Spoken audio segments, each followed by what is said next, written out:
জুলাই সনদের আইনি ভিত্তি দিতে হবে, এ পয়েন্টে আমরা সবাই একমত।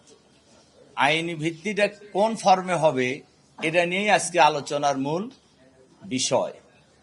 তা আমাদের বক্তব্য তো আমরা আগেও বলেছি, আজকেও আমাদের বক্তব্যে আমরা স্পষ্টই বলেছি এবং বলা যায় আমরা সব দলই কাছাকাছি এসে গেছি যে জুলাই সনদের আইনি ভিত্তি দিতে হবে এবং এটা গণভোটে দিতে হবে। এইটার কিন্তু এক জায়গায় এসে একটু দ্বিমত কারুর আছে, তবে আমাদের ধারণা এই পয়েন্টও আমরা সবাই একমত হয়ে যাব যে জুলাই সনদের আইনি ভিত্তি দেওয়ার ক্ষেত্রে কনস্টিটিউশন অর্ডার যেটা আমরা আগেও বলেছি, এর ভিত্তিতেই আইনি সনদের জুলাই সনদের আইনি ভিত্তি দেওয়া যায় এবং এটাকে আরো পাকাপোক্ত করার জন্যই গণভোটের প্রশ্ন এসেছে।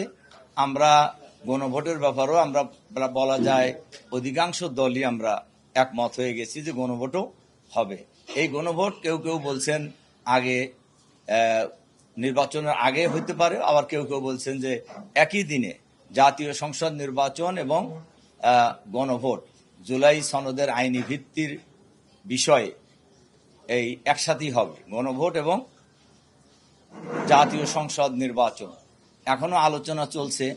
আমার ধারণা আমরা অধিকাংশ রাজনৈতিক দলই এ ব্যাপারে আগামী দিনে ঐক্যমত পোষণ করব এবং জুলাই সনদের আইনি ভিত্তি হয়ে যাবে ইনশাআল্লাহ। নির্বাচন খালি আমরা প্রস্তুতি নিতেছি না, সব দলই যারা নির্বাচন করতে ইচ্ছুক সবাই নিচ্ছে এবং আমাদের ধারণা এটা আইনি ভিত্তি দেওয়ার পর জুলাই সনদের ভিত্তিতেই জাতীয় নির্বাচন সম্পন্ন করা সম্ভব। অনেকে তো অনেক কথাই বলে, তা আমরা তো ওই কথা ধরে তো আমরা কোনো বক্তব্য রাখবো না। তবে আমরা জুলাই সনদের বাস্তবায়নের ব্যাপারে আপনারা এটা দেখেছেন আগাগোড়াই জামাত ইসলামী অলওয়েজ সোচ্চার, এখনো সোচ্চার এবং জুলাই সনদ বাস্তবায়নের জন্য আমরা কর্মসূচিও দিচ্ছি এবং জুলাই সনদ যতদিন বাস্তবায়িত আইনি ভিত্তি না পাবে ততদিন আমাদের আন্দোলনও কিন্তু চলবে, এ কথা আমরা বলেছি। সুতরাং জুলাই সনদের আইনি ভিত্তি দেওয়া বাস্তবায়ন করা এ ব্যাপারে জামাত আগেও খুবই সিরিয়াস ছিল, এখনো সিরিয়াস।